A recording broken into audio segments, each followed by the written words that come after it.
Hands down, one of the most impressive kicks I've ever seen in my entire life. Anthony Pettis goes full matrix on the champion.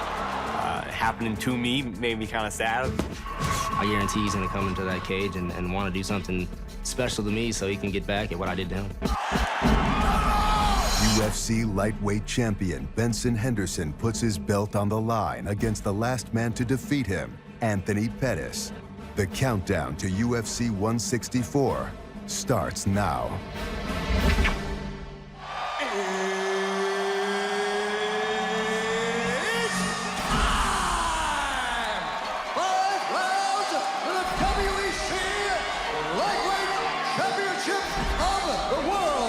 And I was just a new kid in the WEC. Henderson was the champ.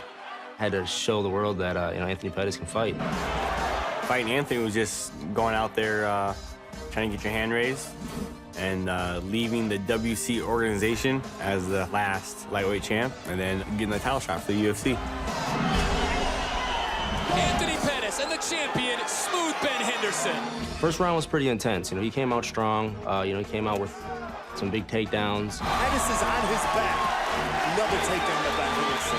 I remember trying to throw a couple of flashier kicks at him to try and keep him off balance and let him know that I could throw a little bit of flash out there too. Henderson taking a little page out of Pettis' book right there. The second round for sure, I felt like I did more of the damage. I felt like I had more of the significant strikes. Oh, big right hand.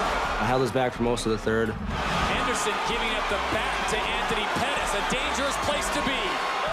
Let go of his back, with 10 seconds left. And that's it, he breaks it. And that was the whole third round.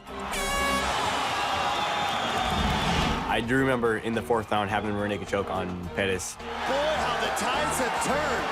Pettis is in a little bit of trouble here. Jeez. And again, it's his deep. This time he's in deep. It's under the chin. That was like this close from being sunk in there. Oh, beautiful escape there. Unbelievable back and forth action here in the fourth round. I actually caught him with a big knee in the fourth round. I found my swagger in there. I found my range. I started landing my punches. And now it's Anthony Pettis coming forward with a flurry. He doesn't want this more than you, does he? Come on now. I do remember going into the fifth round knowing that whoever had the better fifth round was probably going to walk away with the belt. My mentality going in the fifth round was, this is it. I have 5 minutes to prove that I'm better than this guy. He respects him, but he wants his belt. Final minute of the fight, I hear my coach saying, you got to go for it, go for it, go for it. I remember, seeing him put his back on the cage and kind of just circling away. To bring down the curtain. Oh, my goodness! Did you see that? He ran off the wall like a ninja. I just remember it was like, boom, everything was just quiet.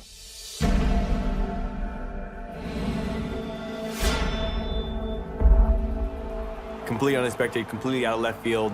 No one has ever seen anything remotely similar to that before. New WEC lightweight champion of the world, Anthony Showtime Pettis. It was a great kick. Probably be a highlight reel for a while, huh? How devastating is it to not be able to get it done in front of the hometown crowd? It was great to fight in front of the Glendale.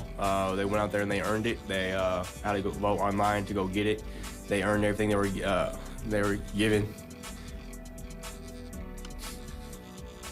It was fine. It was good. I put my heart and soul into this. Me inside that cage is everything. I don't hold anything back. Anytime you give all of yourself, anytime you commit all of yourself to something, to anything, and then you come up short, it hurts you. It hurts you bad. What better way to put a stamp on your first championship in the guy's hometown, the last WC, moving on to the opportunity to fight for the UFC title. How do you like that to end the WC?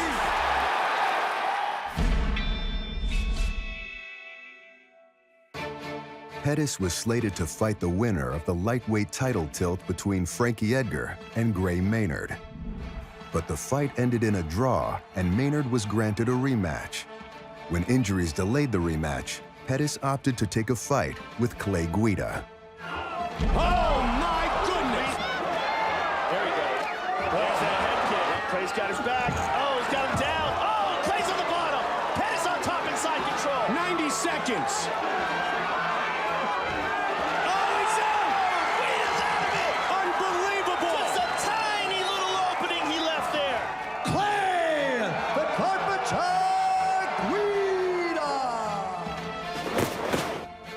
Pettis worked his way back up the pecking order, Benson Henderson charged past him, winning 4 consecutive fights. Now he hits him again. Oh, swing it away. Culminating in the lightweight title. And new UFC lightweight champion of the world, Benson. Henderson beat Edgar again. Then Nate Diaz. And Gilbert Melendez. Pettis, meanwhile, racked up victories over Jeremy Stevens. Oh! He's got it. Joe Lozon. It's all over. Showtime. Oh, my goodness. And Donald Cerrone. And he got it again. He's down. He's down. He's down. Finish. That's it. It's over. To finally earn the UFC title shot that slipped through his hands 3 years ago. Before I even decided to punch my first bag or, to start a career in mixed martial arts, I wanted to be the best in the world. And now it's here in front of me. When Dana puts that belt around Anthony, it's going to be that vindication. A lot of situations have happened in his life. Over the last couple of years, Anthony's grown as a man. It's been an incredible journey, but a painful one.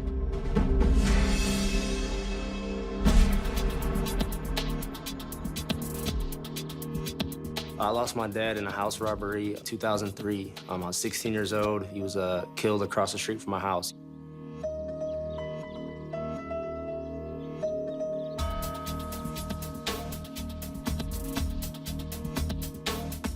My mom was the one keeping us together, paying the bills, putting me through school, my brothers through school, paying for Taekwondo.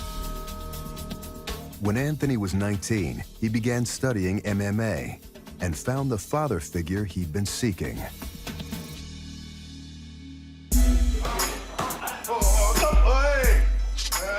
Duke's an amazing coach. The group of guys he put together and the way he leads us, I've been to a lot of different gyms and I can't find it anywhere else. Back elbow. Good. I'm not afraid to get my hands a little dirty with the guys. That's why I like it. We grind together and we shine together. See how your hands are already back on. We have this connection that I don't find anywhere else.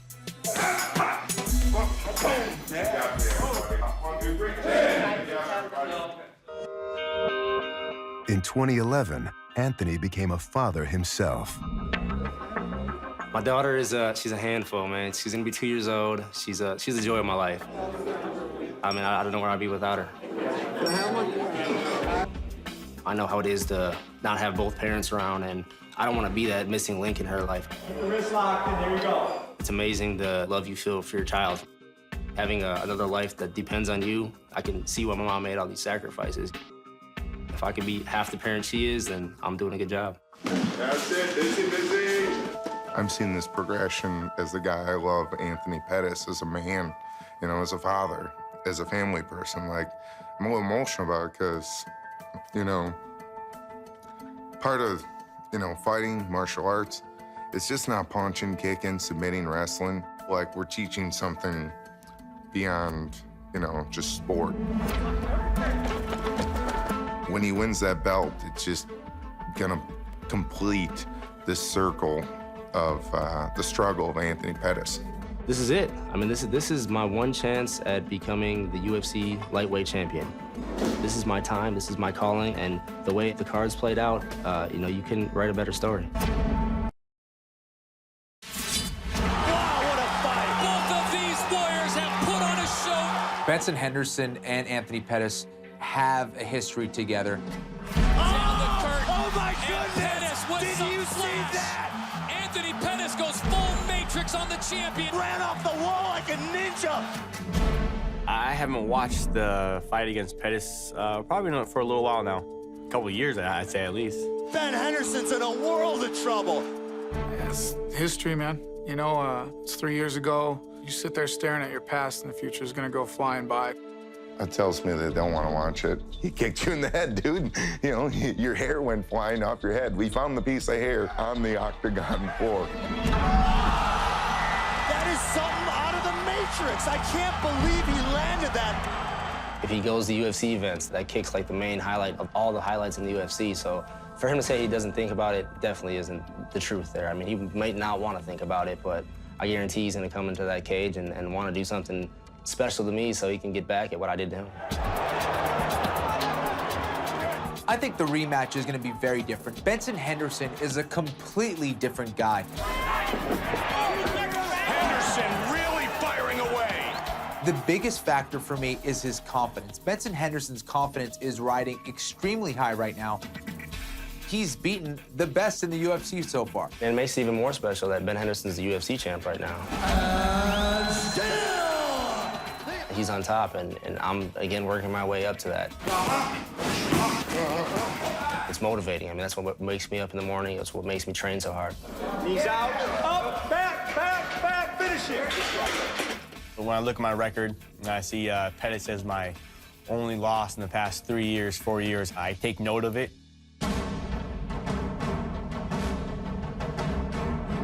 Benson wants to go in there and prove that he's a different fighter. And that first fight was a fluke, and he should have won it. And we got a really close fight on our hands. The Showtime kick wasn't a fluke. It's something that doesn't just happen out of nowhere. I mean, I've practiced that kick. I've done it before. Anthony Pettis believes that he has Benson's number. He wants to keep this fight on the feet and look for that knockout that he was looking for in that first fight. Quick kicks. Push! Fighting Ben Henderson, you know, he's not one of the guys that you really have to worry about getting knocked out from. It's going to be tough for him to find my chin.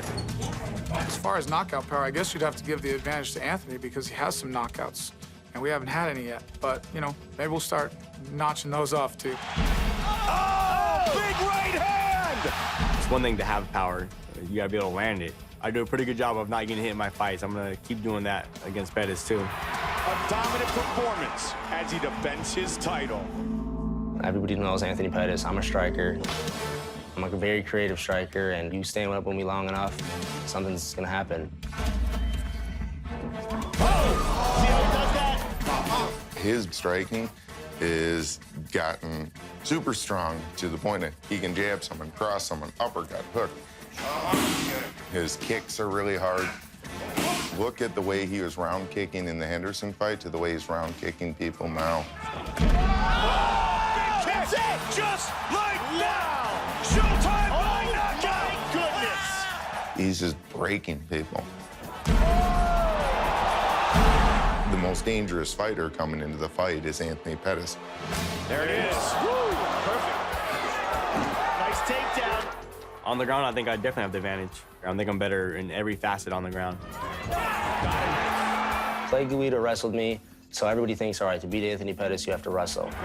Clay Guida was able to take him down and really control him. And I think Pettis learned a lot from that fight. Can Pettis close out this submission? In the Guida fight, Anthony wanted to finish the fight so bad from his back. Oh, he's out! Guida's out of it! Unbelievable! Just a tiny little opening he left. Anthony has learned to be pragmatic.